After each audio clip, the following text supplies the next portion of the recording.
Dear students, मैं MSc final में chemistry का पेपर 8th ए का टॉपिक आपको पढ़ाने जा रही हूँ, मॉलिक्यूलर रीअरेंजमेंट। तो मॉलिक्यूलर रीअरेंजमेंट के बारे में आज थोड़ा सा हम स्टडी करेंगे।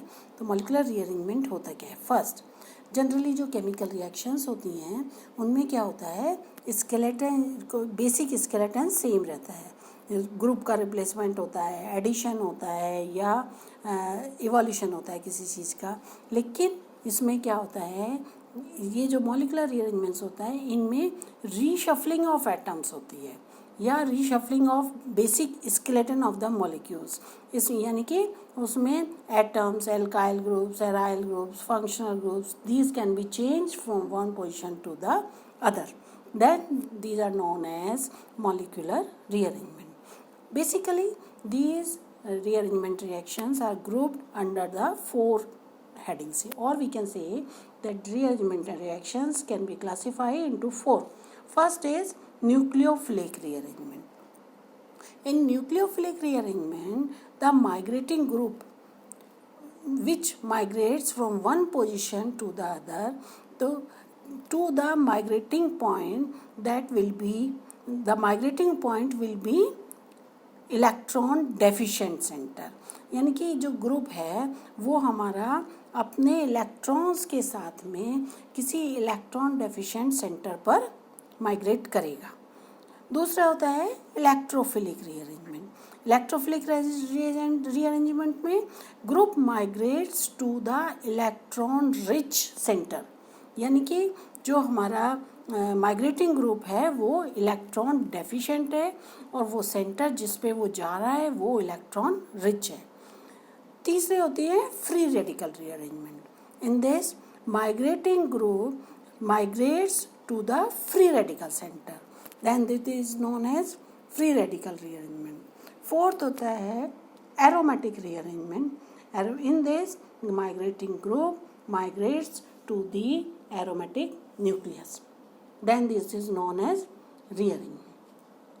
Now in out of these three, for these four rearrangements, first three rearrangement, nucleophilic, electrophilic and free radical rearrangements, are intramolecular or intermolecular. First three rearrangements are intramolecular. Intramolecular का मतलब क्या होता है कि इसमें जो माइग्रेटिंग ग्रुप होता है वो कभी भी जो मॉलिक्यूल है उसके प्रॉक्सिमिटी से फ्री नहीं होता है ना, वो उसमें इनडायरेक्टली जुड़ा रहता है, तब हम वो कहलाता है इंट्रामोलिकुलर। और जो फोर्थ वाली है यानी कि जो एल्काइल, ये हमारा एरोमेटिक रीअरेंजमेंट है, इसमें क्या होता है जो माइग्रेटिंग ग्रुप है वो ये इंट्रामोलिकुलर भी हो सकती है, इंटरमोलिकुलर भी हो सकती है। तो जब इंटरमोलिकुलर होती है तो इसमें क्या होता है कि जो माइग्रेटिंग ग्रुप है वो पहले अपनी पुरानी पोजीशन से डिटैच हो जाता है और फिर नए सेंटर पे या नई पोजीशन पर जुड़ता है। तो इसको हम कहते हैं इंटरमोलिकुलर रीअरेंजमेंट।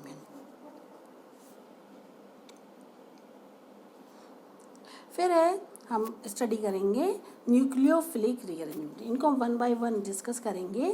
फर्स्ट हम लेंगे न्यूक्लियोफिलिक रीअरेंजमेंट। जैसा कि मैंने बताया, इन दिस माइग्रेटिंग ग्रुप में भी, अब माइग्रेटिंग ग्रुप कार्बन भी हो सकता है, हाइड्रोजन भी हो सकता है, कोई हेट्रो एटम भी हो सकता है।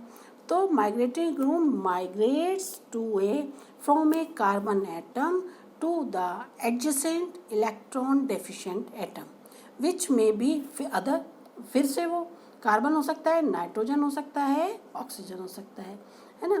तो इसके बेस पे कहते हैं और वो एडजेसेंट एटम पे शिफ्ट होता है। एडजेसेंट एटम पे शिफ्ट होता है इसलिए इसको हम बोलते हैं 1-2 शिफ्ट, है ना, कि माइग्रेटिंग ग्रुप फर्स्ट एटम से सेकेंड एटम पे जो उसके बराबर में है उस पर एडजस्ट होता है।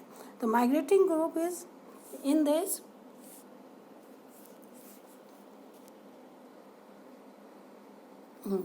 in this जो migrating, because this is the intermolecular rearrangement. In this migrating group remains partially attached to the molecule during the migration.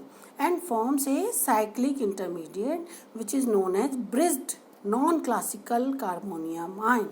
Thus this molecular क्या होता है, नॉन क्लासिकल कार्बोनियम आयन क्या होता है, इसमें जो माइग्रेटिंग ग्रुप है उसका जो मॉलिक्यूलर ऑर्बिटल है वो 3 ऑर्बिटल्स से मिलके बना हुआ होता है।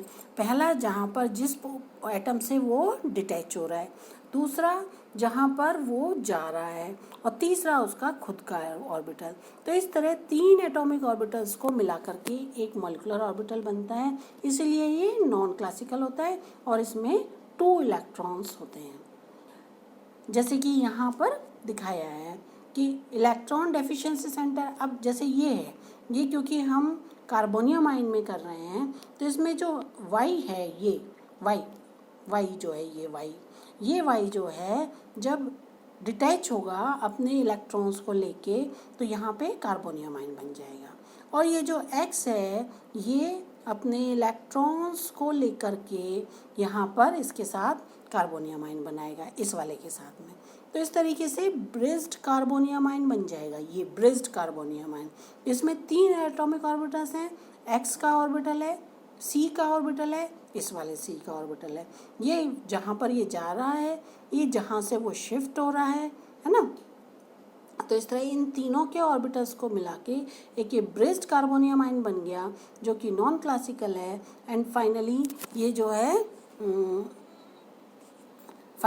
जो है यहाँ पर आप देखें तो ये इस तरीके से x जो है हो जाएगा, ये x इधर शिफ्ट हो जाएगा और b यहाँ रह जाएगा। तो इस तरीके से ये ट्रांजिशन स्टेट है इसकी, ये वाली ट्रांजिशन स्टेट है ना। और फिर यहाँ से जो है x जो है यहाँ c पर, x ये वाला यहाँ से x लिविंग ग्रुप यहाँ से c पर चला जाएगा और हमें फाइनली ये वाला कंपाउंड रीअरेंज प्रोडक्ट मिल जाएगा।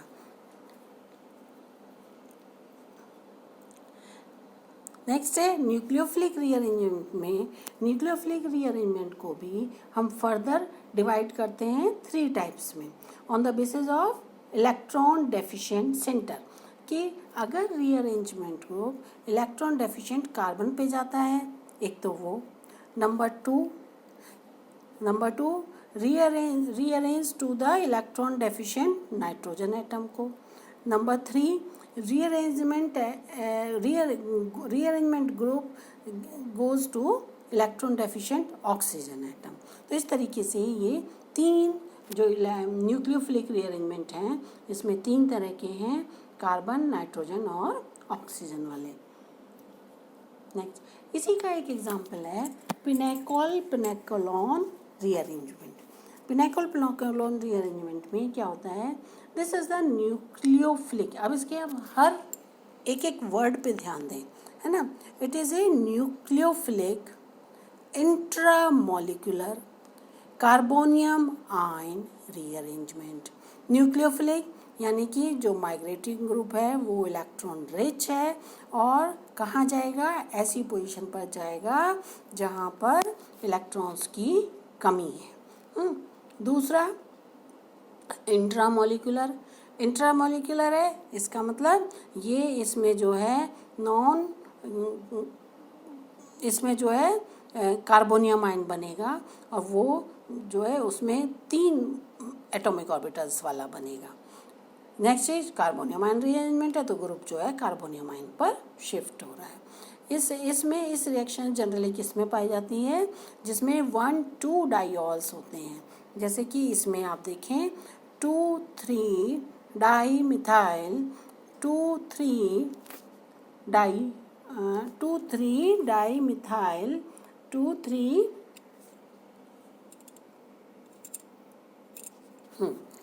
इसमें आप देखिए, आप ये है 2,3 dimethyl 2,3 di butanol diol, butane diol, जिसको हम कॉमनली कहते हैं पिनेकोल। जब इसको एसिड की प्रेजेंस में रिएक्शन कराते हैं तो ये जो है तब ये पिनेकोलॉन में कन्वर्ट हो जाता है।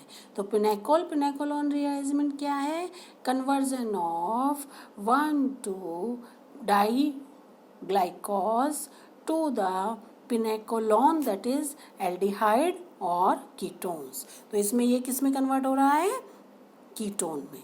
इसी तरह अब नीचे देखें, नीचे वाला क्या है,